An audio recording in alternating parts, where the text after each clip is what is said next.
Welcome, Thursday, 12 January, year of our Lord 2023. Okay, in the previous hour, we had Mike Davis, who, has been up at work for Grassley, clerk for Gorsuch, one of the top guys on Capitol Hill right now, a real veteran. And we had Kash Patel, who's inside the number one, kind of the lead of our entire group in the White House and the whole Trump movement in fighting the administrative state of the deep state into the details. Remember, both of those gentlemen, Mike Davis was the first guy down in Mar-a-Lago on the 8th of August, or the first guy that really defended Trump about this entire thing of the Presidential Records Act. He also is the first to call for a special prosecutor, a special counsel in the Biden situation. Very first. He said, you absolutely have to do it, and it was done today. And then they got into the details of the fight against the administrative state or the deep state in this aspect of national security. And I had Seb in. And remember, Seb's known as a big radio host. He's got the Seb Gorga show. He's all over. He got podcasts. He's doing. But he was my editor at Breitbart. And I took him to the White House. He was my deputy over in the White House to kind of organize all the strategic thinking. He talked about how we'd come up with really the first national security strategy in 20, 25 years. It really was a strategy, and it looked at the reason it shocked people, and they don't want to talk about it now. It pivoted from this Cold War mentality to actually a confrontation with the Chinese Communist Party. It's one of the reasons I'm the only American civilian in history that's fully sanctioned by the Chinese Communist Party. It happened at 3 minutes into the Biden regime in 2021. Right after noon, they sanctioned Pottinger, myself, Navarro, Pompeo. But it did a refocus. We had changed the Overton windows. One of the things I was trying to do in the entire apparatus is to change it away from Obama's failed pivot to Asia to really confront. This is not about China. It's about the Chinese Communist Party. And the guy Rogan over at the Washington Post wrote the definitive book on Trump's war with those 4 years in the White House about the confrontation with China called Chaos Under Heaven, Xi versus Trump. And in there, they say, look, you've had accommodationists, you've got realists, you got hardliners, you have all these camps that have been around. But there's a new camp, and it's headed up by Bannon, and it's called the Superhawks. And the Superhawks question the very legitimacy of the Chinese Communist Party.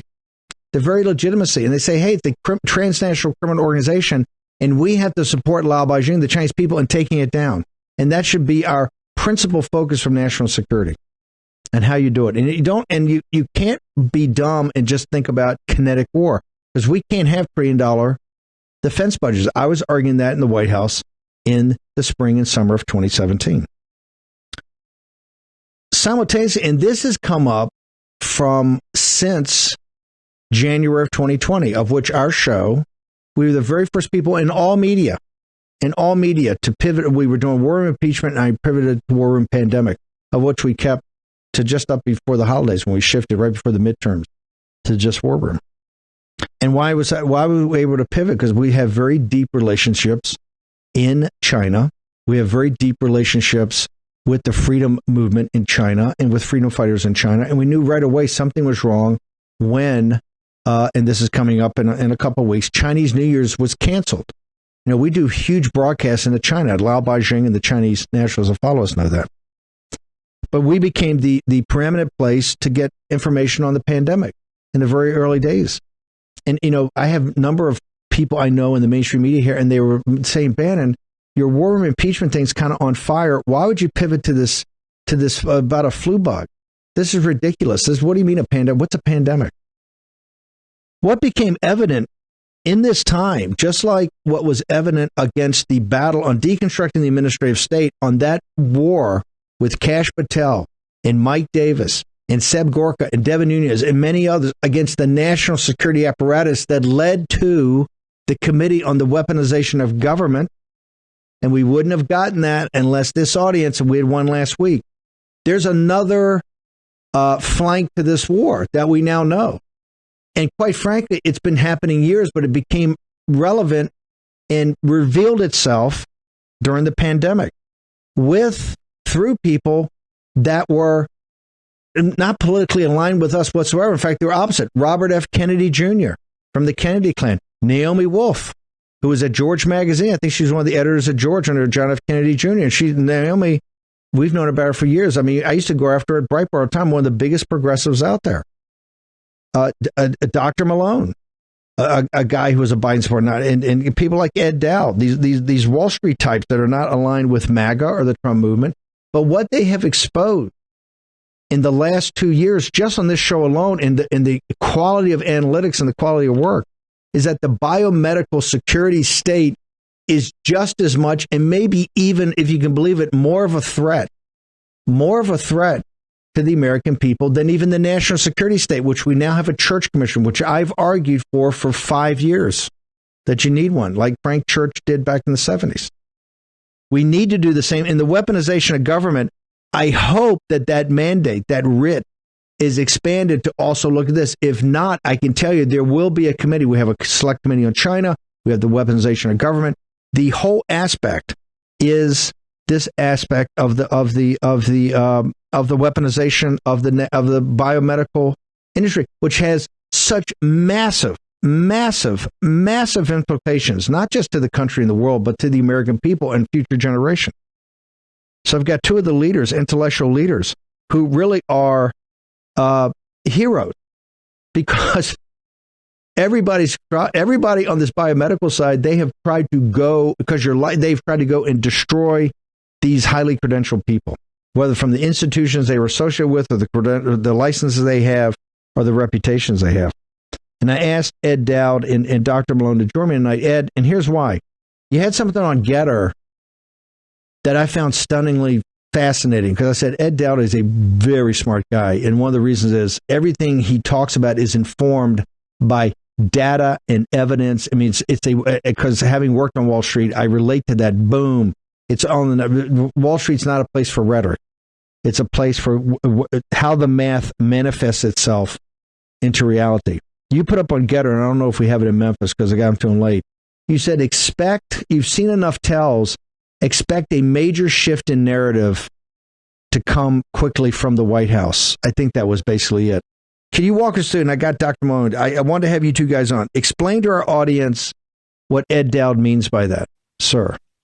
Sure. So in my seat in this debacle that's unfolding, I'm privy to a lot of chatter and communication with sources. And over the weekend, one of my sources in the government told me that there's going to be a narrative change, that the White House is potentially preparing to declare an epidemic of sudden death, and that they might blame long COVID and potentially, believe it or not, climate change. That's being debated now in the halls of government. Whether they do it or not, it doesn't matter. But the reason why I put that tweet out, because I hear a lot of chatter, a couple things happened. One, we had the Monday Night Football incident, which raised the consciousness of the country, and then the Rasmussen poll, which came out, which suggests that the awareness of vaccine, sudden death, and injuries is going bigger than I think most people think. So I think the establishment has to address the issue of sudden death and disability, and they're going to likely blame long COVID. And if they throw climate change in there, that would be even more comical. I want to go, though, before I go to Dr. Malone, I want to go back to sudden death, because you have been bringing this up. Walk us through what they're seeing something. They have to have a narrative change. So the long COVID or climate change, they'll figure out something. But what is the math that they now know that they can't hide from? Walk us through what the reality is as far as you see it and personified in the mathematics about this issue of sudden death. And yeah, he's obviously, and I think you've had a couple more people today. And by the way, you had the Air Force Academy. You had the 21-year-old super healthy Air Force Academy cadet who was a football player just dropped dead. I mean, it's happening. It's so bizarre. It's happening all the time. But what does the math tell you that you think they're looking at and they understand they can't dance away from this anymore? Yeah, in my book, Cause Unknown, I ended the book by saying they see what we see, and at this point, it's a cover-up. But the numbers are getting so big, and the awareness of this situation is starting to spread. Dr. Malone's book, The Lies My Government Told Me, my book, other people speaking on the issue. It's becoming too big to hide. And the most recent disability data as of December, it was up 100,000 over November. The high was in September, 33.2 million disabled, up 3.2 million since 2021 began. And of that, 1.7 million are employed. So whatever's going on is disabling the employed and most able-bodied amongst us. Obviously, I blame it on two things: mass vaccination program and job mandates. So the numbers are becoming large. They're affecting the economy, and it's becoming too big to hide. Funeral home companies are having issues like getting people in the ground. Insurance company losses are starting to take massive amounts of red ink. Lincoln Financial was down 30% last quarter on a horrendous write-off they had to do. They had to raise capital. So it's starting to emerge. It's becoming too big to hide. So they're going to have to, and this is why I decided to go out with that tweet or getter. They're going to have to change the narrative. And when I got that information over the weekend, it fit with what I was seeing, from my seat. But in your seat, before I go to Dr. Malone, in your seat, being a former guy at BlackRock and a portfolio manager, fund manager that had to be you were compensated or you were held accountable by the hard math of your return. You say that this is caused by mass vaccinations and or mandates that led to people to have to take the vaccine. There's nothing in your data. When they look at it, you're saying right now you believe in the White House they're seeing the exact same thing and coming to the same conclusion you are. That's why the narrative change is either going to be long COVID or climate change. Is there any way to interpret the data, in your opinion, in professional opinion, that could lead one to believe that it's not from the vaccines, not from the mass vaccinations, not from the mandates about vaccinations, but it is something from the virus itself, sir? Not the solution to the virus, but actually the virus. Well, that would mean that the virus is only affecting the employed more so than the general population. The math is pretty much in at this point. Something happened in 21 and 22, and it's been detrimental to your health to be employed, whatever the cause. So something is going on that's only really affecting disproportionately the employed and most able-bodied amongst us versus the general population. When we looked at the disability data as of November of 2022, we discovered that the employed of the country had a disability rate increase of 31% versus the general population of 8%. This is 16 to 64. Then we looked at not in labor force. Those are the people who left the labor force, most likely due to the fact they quit because they didn't want the jab or they were fired because they wouldn't take the jab. Their health outcome and their disability rate of change is only 4%. So if this is a virus, it's only going after the employed at this point, as far as we can tell. So that won't hold water in my book. Also, the group life policy holders are generally healthier than the average general U.S. population, as proven by the Society of Actuaries in prior studies. That relationship flipped in 2021, 40% excess mortality for 25 through 64 versus the general U.S. population of 32%. So as far as I'm concerned, this is a national security issue. I blame the vaccines. If it's not the vaccines, then what is it? Why aren't we talking about it? So, Dr. Malone, with that evidence that they're looking at, and now they're trying to do a narrative shift for either climate change or long COVID or whatever, in your book, and for people that haven't gotten it, I recommend you got to get Ed's book. Will shock and dismay you, and he makes the math simple enough that even those are not Wall Street hedge fund managers can understand it. Lies My Government Told Me is a different type of book because it's about the arc of a journey of an individual, but it's about what happened in this process, and it's quite stunning that they will lie about anything. Here's what I don't get. With Ed's, now these numbers becoming more and more obvious and you can't look away from them. Why in the last, 72 hours have we had, or 48 hours even, we've had the release now of the FDA not putting up all the information about Moderna for the bivalent booster. And I think this gets back to the Rasmussen thing where people just are not buying it, right? Only 4% of the people think they should take a booster. We have that disclosure. On top of it, I can't remember, it was today, I think, Biden extended the emergency itself, yes, the underlying emergency itself, for another 90 days. So how can they look at this information and do the two things we know they've done over the last 48 hours, Dr. Robert Malone? Well, I think we were told back in February by the New York Times And then subsequently, that was backed up by the reports from the CDC in the Senior Executive Service that came out a couple months ago, where it's now clearly documented that the CDC has become politicized. It's functionally a political arm of the White House. They're no longer functioning in the way that their primary charter suggests that they should do. And Steve, you're a very sophisticated person in terms of politics. You understand that these people are in a box now. They've lied to us. They've misrepresented the data. They put the health of the American people at jeopardy and directly harm them. I just did a podcast for an hour with a vaccine injured who broadcast to the vaccine injured. They've tried to suppress all this information, but as they say, the truth will out. The truth is like a lion, and so now it's coming out in a flood, and it's, for many of us, it's been no surprise, but it's so overwhelming that it's very difficult for them to counter this.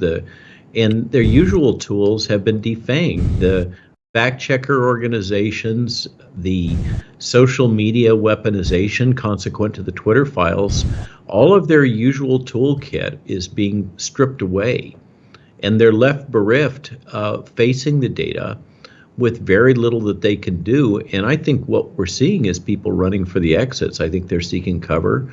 And as we, together with Naomi, discussed the other day, I think what we're seeing is a cascade of limited hangouts where people are trying to cover their backside by disclosing fragments of information and trying to distract the public, but it's not going to work. I just had a call from somebody moments ago that's connecting me with the House leadership for the anticipated new investigations that are going to proceed not under the church committee, but autonomously. You just sent me a link from Axios that details many of those potential committees, Ways and Means, etc. And then Biden predictably pulls the trigger yet again on re-upping for the next 90 days. They have repeatedly asserted that they will give public health and pharma and everyone else a heads up at least 60 days before they stop the declaration of emergency. And as Bobby Kennedy said a year ago on the steps of the Lincoln Memorial, and you may recall MSNBC, Mika blowing a circuit over this, he said they will never give up power until they're forced to do so.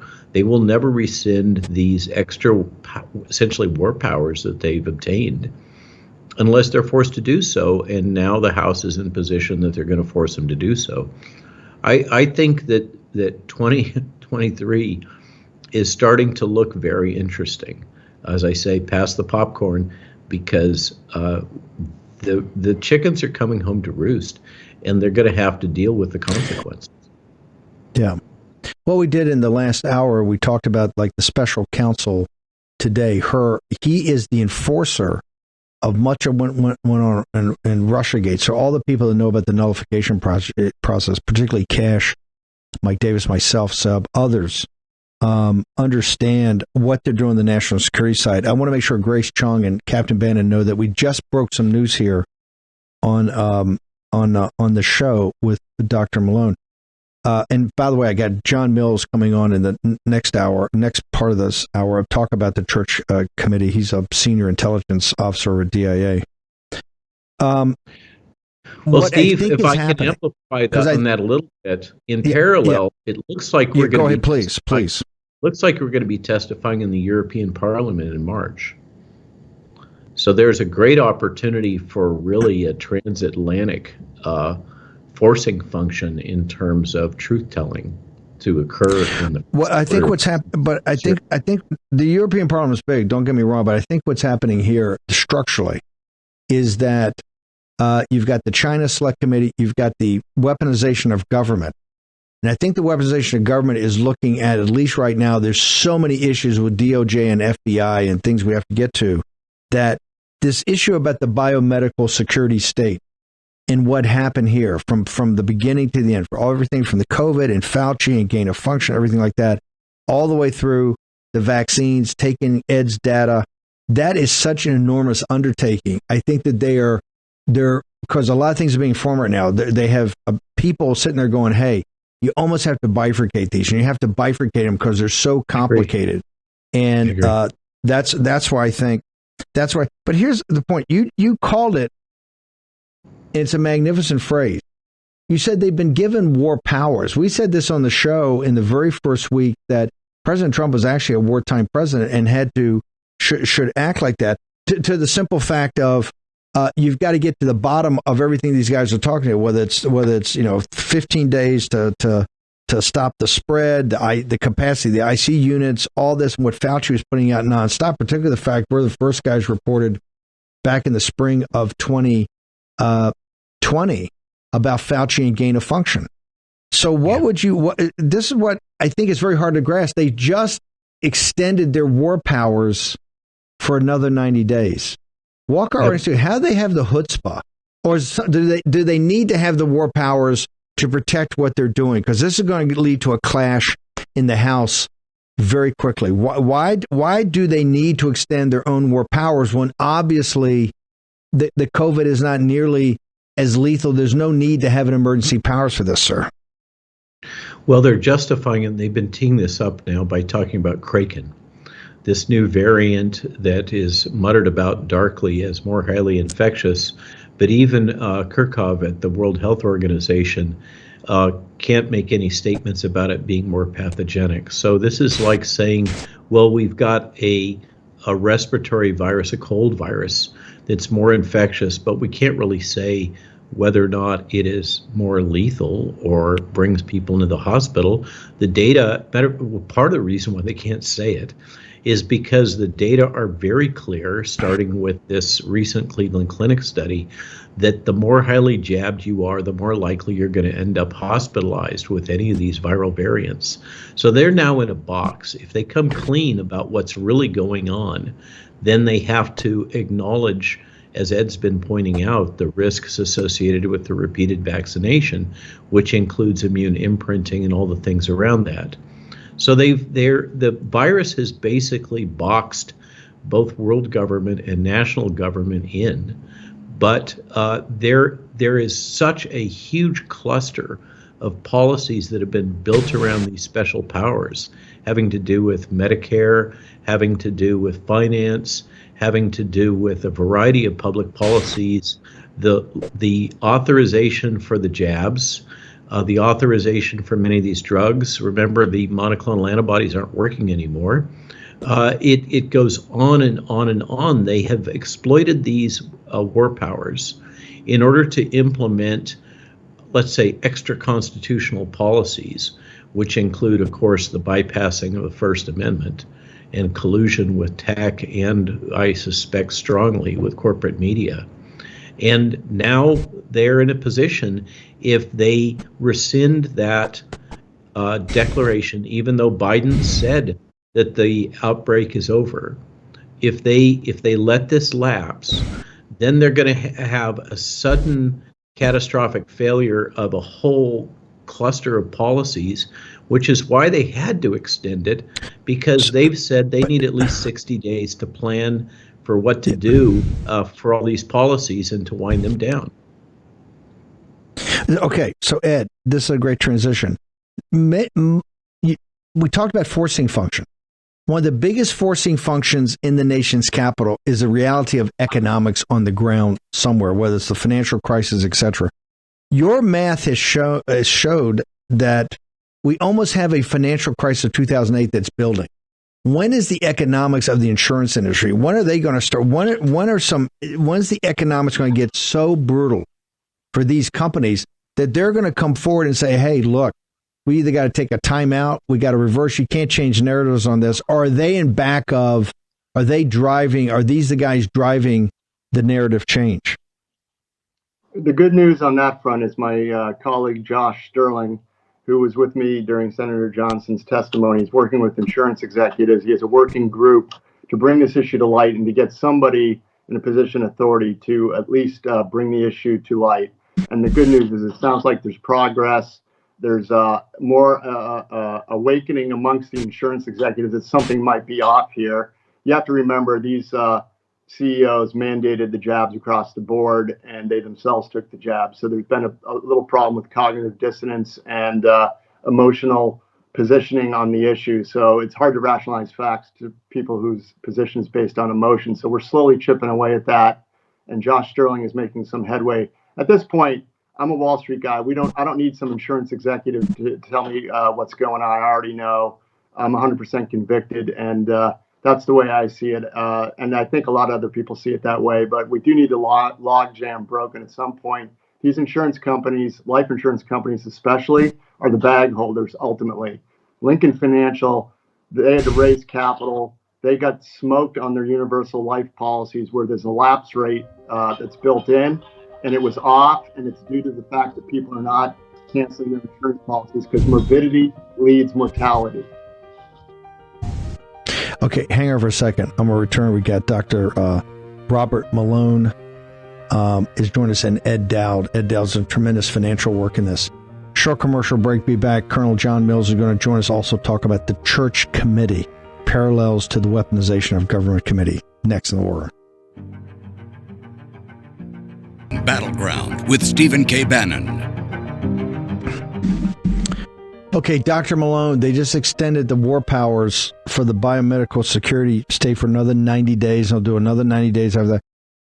What does the Republican House, we in the last hour, we said McCarthy tonight and Jordan tonight have to come out and say that if they don't terminate Robert Hur as the special prosecutor on Biden because of the total setup, that the weaponization of government committee will call him as their first witness. That's the leverage. What does McCarthy and the leadership in the House need to do to stop this madness from just continuing on? Because as Biden said 6 months ago, the pandemic's over. People know the pandemic's over. They're just trying to keep their war powers. What does Dr. Robert Malone recommend they do to shut this thing down tonight? Well, right now there's a request for a supplemental, I think it's $23 billion, to continue these policies having to do with the COVID crisis. That needs to be unfunded. There needs to be a action by the House to rescind funding and authorization for the declaration of national emergency. Such a declaration was passed in the Senate prior to the elections, and the House refused to take it up. The House now needs to take action and move forward with their own determination. This resolution is not supported by the Hill. Beyond that, there's the cascade of investigations that need to kick off to get to the bottom. What the American public really wants to do is understand what the heck happened. How did this virus come to pass? How did these policies get imported into the White House from the CCP? Why have they been sustained?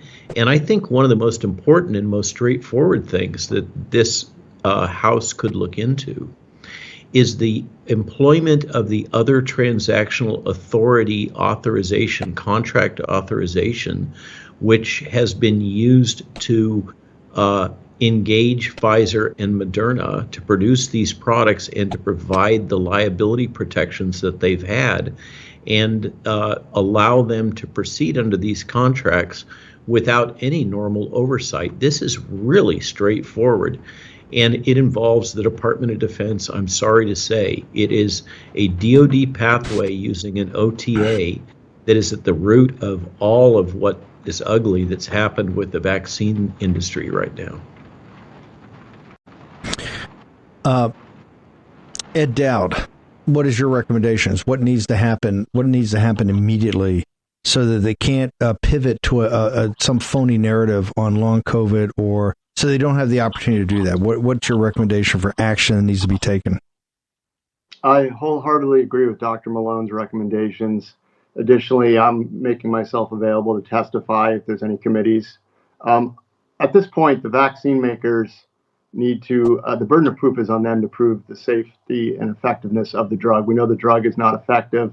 the safety issue is a disaster. So they need to come before Congress, and the burden of proof is on them. I would like those in Congress and the Senate who haven't spoken out on this issue to get a little more brave. All we need are people to talk about it. And at the very least, we need to highlight that something has happened to the employed population of our country. And at the very least, it's a national security concern. So I'll be more than happy to talk to anyone who wants to listen to me. Dr. Malone, before we leave, and I want to get you back, we'll track you down about the FDA, what should be done and what happened there. But is this, to Ed's, if you look at Ed's analysis, is this really a clinical trial for both the Moderna and the Pfizer and the Johnson? Is this really, because a clinical trial here would normally take, 5 to 7 years before you could perfect the vaccines till it was safe enough to go out to the general population, maybe longer, 10 years, maybe you never got it. But if you had to look at this as just a clinical trial, and we were in the third year of that clinical trial, would you say that this clinical trial so far, let's leave the mass vaccination aside, it's got all the casualty figures that Ed puts up, but from a scientific perspective, what we're finding out about the vaccine, has to date, if this was just a clinical trial, has this been a successful clinical trial, or would you say that logically, in the normal way things should work, people say, you know what, I don't think we're going down the wrong path? What are your thoughts on that? Number one, if this is a trial, as you and I and we discussed yesterday regarding this CDC, CNN document, it has been a gross failure to meet normal clinical research requirements. If it was a clinical trial, we already have an abundant safety signal that should shut the trial down. This should not be allowed to proceed, and of course these products should be taken off the market. If this was a clinical trial, it also should be stopped because of the failure to adequately capture and process the data.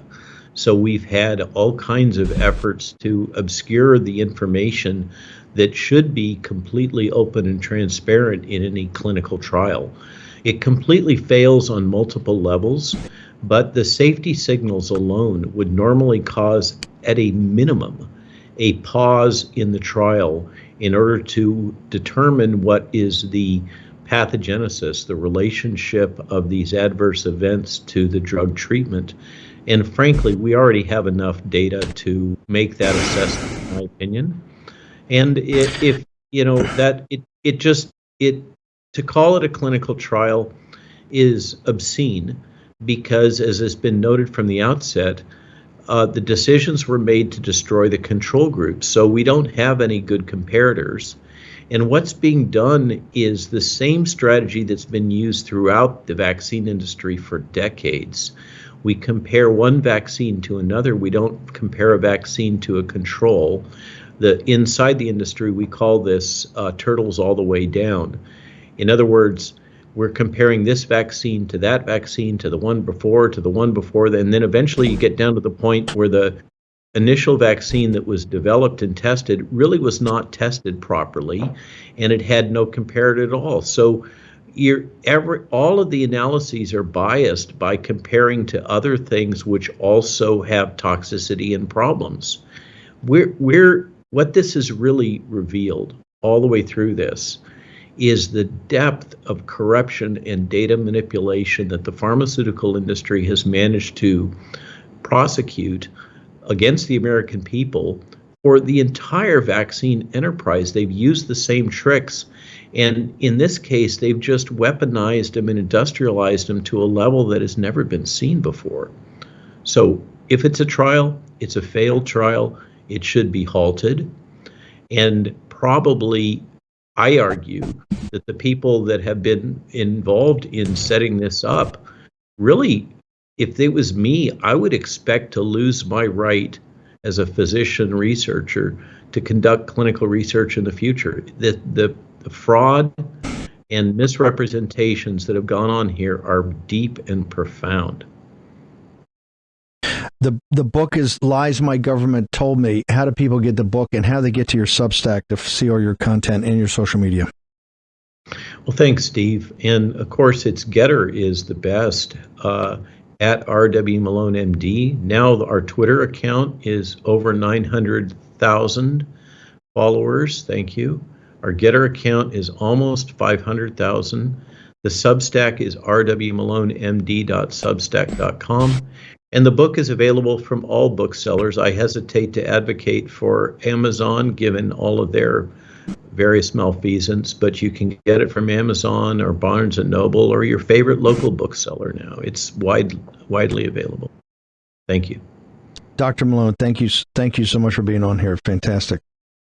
Always Ed, my pleasure. Your book kind of brought the Wall Street crowd in here. How do people get it? And obviously, you're going to be one of the big, as Dr. Malone will be one of the big witnesses coming forward. How do people get your book as a backgrounder? The book is Cause Unknown. It's found on Amazon. You can also go to Sky Arts Publishing, other bookstores. And the website that I want to direct people to is at financetechnologies.com. That's spelled PHI. We have the Humanity Project that has all the data that I've been talking about, all the excess mortality, the disability data. We continue to do an even deeper analysis. We're looking at the Pfizer trials, and we're going to link statistically that to what we're seeing in the real world. We're working with Naomi Wolf's group. We had a call today. We just keep charging ahead. We keep getting more pieces of the puzzle. It gets worse and worse and worse. No, the whole died suddenly thing is now at the top of the agenda. So, and you're one of the intellectual leaders of getting to the bottom of that and saving people's lives. I think it's quite depressing that even if the best case you put on this was a clinical trial, Dr. Malone said that it's an abject failure and should be shut down immediately. That is here on a clinical trial. Think about the mass vaccinations. That's what gets to your math. That's the issue. Absolutely. Dowd, go ahead. Thank you. Go ahead, brother. No, go ahead. The Pfizer trial in the FOIA request that came out in November showed that the all-cause mortality endpoint was a failure. This product should have never been launched according to normal golden rule FDA standards. So they failed the all-cause mortality endpoint. It should have been shut down then. Ed, thank you very much. We'll get you up on Getter, and I'll send people to get the book. Cause Unknown. Guess maybe the cause unknown ain't going to be unknown too much longer.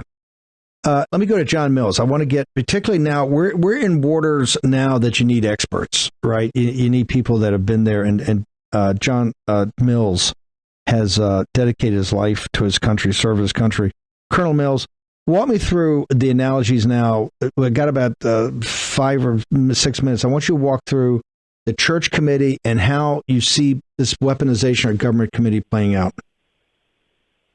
Yeah, thank you, Steve. Real quick, that OTA thing, I did not realize they were using the DoD OTA. That is a total misuse. And that was actually designed for the new DoD unit in Silicon Valley to use. So we could talk more about that later. But the Church Commission, and I don't know if we have up on the screen Senator Frank Church holding that infamous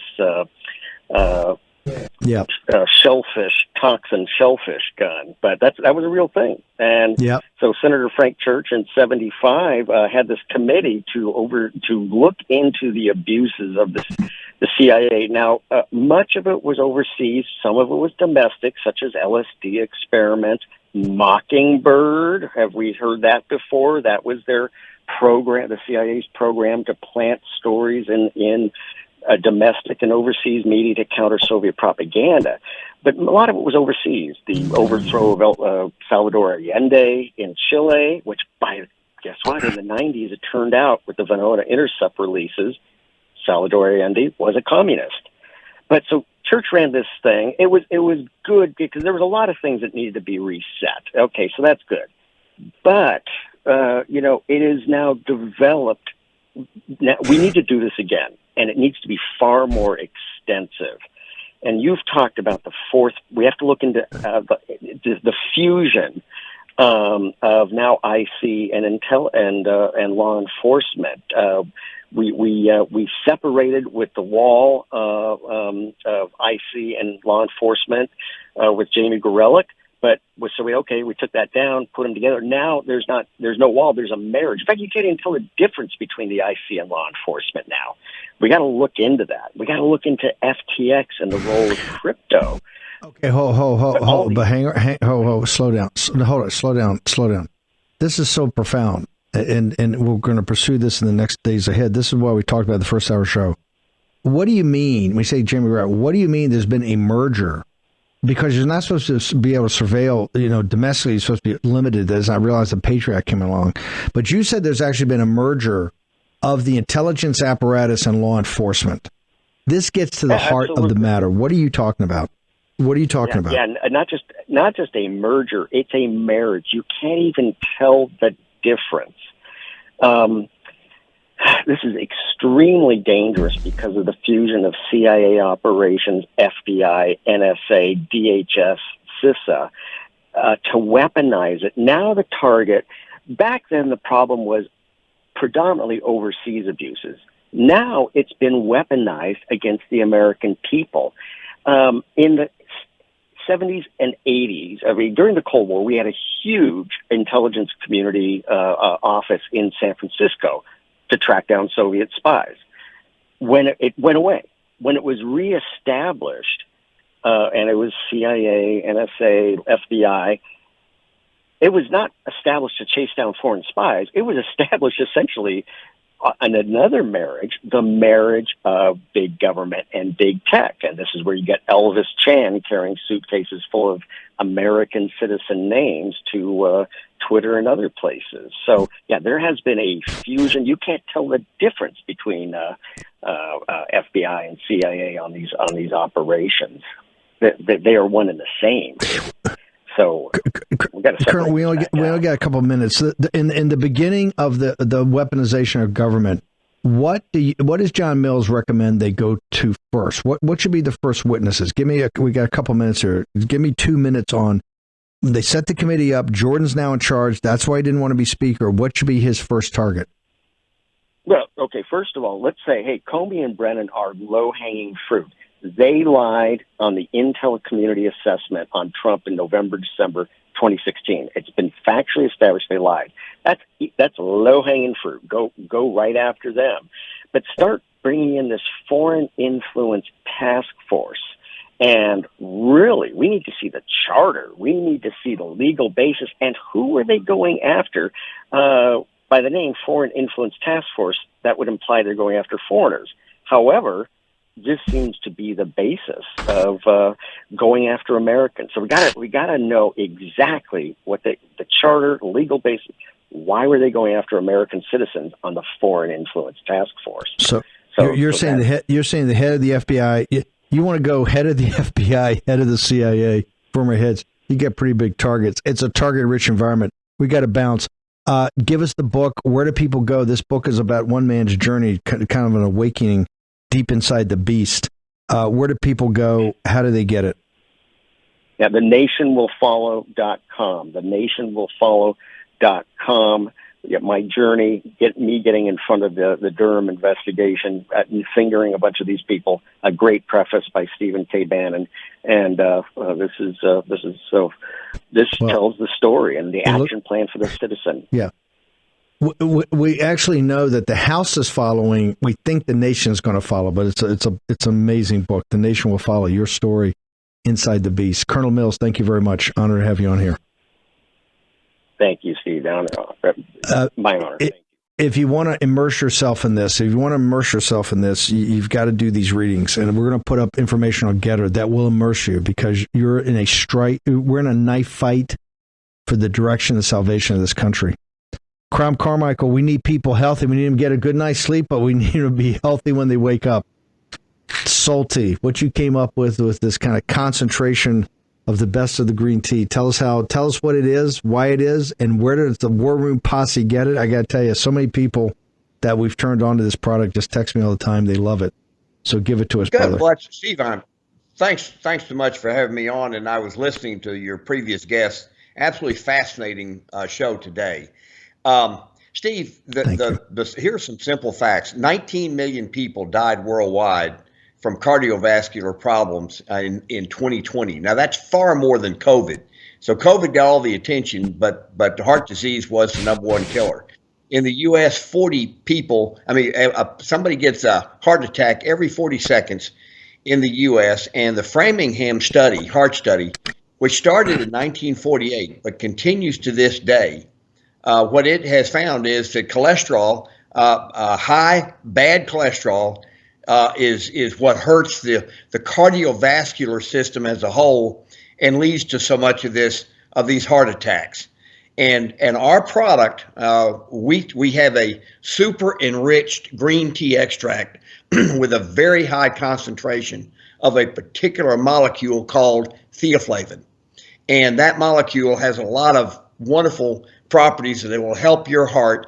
If you go to our website by going to warroomhealth.com, that's warroomhealth.com, and click on the Our Science tab, there's a whole bunch of information, probably more than what most people would want to see. But if they're interested, they can do that. We got a great email from one of our customers a couple of days ago named Elizabeth, and her bad cholesterol went from 150 to 71. Now, in my case, my bad cholesterol went from 130 to 89, and that was 18 years ago, and it's been under 90 ever since. I'm 74 years old. I take 0 prescription drugs. And I think a big part of that is because I've been taking Soul Tea for 18 years. And so I would encourage the posse to go to warroomhealth.com. That's warroomhealth.com. And if you use the code WARROOM at checkout, you'll get 50% off or $29.95 off of your initial shipment in your regular continuity program. And the continuity program gives you 3 bottles for the price of 2 and free freight, which we ship every 90 days. We ship a 90-day supply. And it's a great product. And I will tell you, Steve, your group, your audience has been incredibly responsive, and I'm very grateful for that. Well, we got to make the posse healthy. We got a long, tough fight ahead of us. We need healthy hearts. Crom, thank you so much. Appreciate it. Tomorrow morning at 10 o'clock, we had 4 hours of intensity today. We're going to do it again tomorrow. It's going to be off the chain, as we say. See you back here 10 a.m. tomorrow morning, Eastern Standard Time in the War Room.